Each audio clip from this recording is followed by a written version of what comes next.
This is another example of factorising expressions. You can see that our complexity is increasing. We've now got some pronumerals as well as some variables within our expression. So, first of all, what we need to do is break each of our terms down into its prime factors. So you'll remember that prime factors are numbers which multiply to get 15, but they need to also be prime numbers.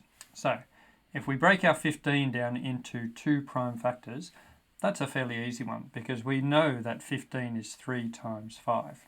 So if we break 15x down into its prime factors, then we're going to end up with 3 times 5 times x. And so there's our prime factors for 15x. 3 times 5 gives us 15 times x because we've got our x. Now we've got to break 20 down into its prime factors. So if we break 20 down, 20 can be 4 times 5, and 5 is prime, so that's a good one.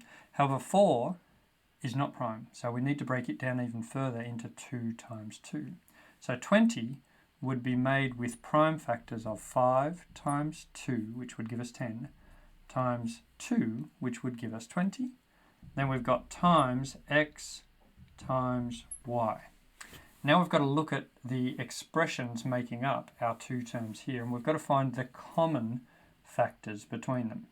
So if we look at our left-hand term, remember that this is the expression that makes 15x, our common factors with our right-hand term are going to be the 5, there's our 5, and are going to be the x, and there's our x.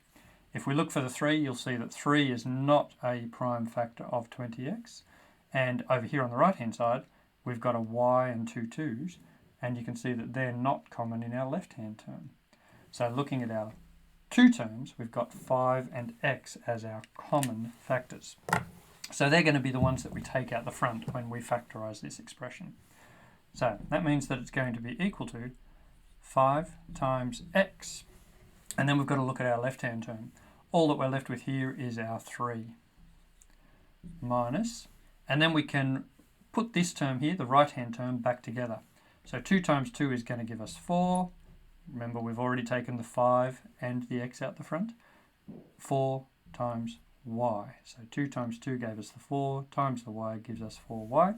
And so we've now factorised 15x minus 20xy to find that it's 5x times 3 minus 4y. And the 3 minus 4y is all in brackets.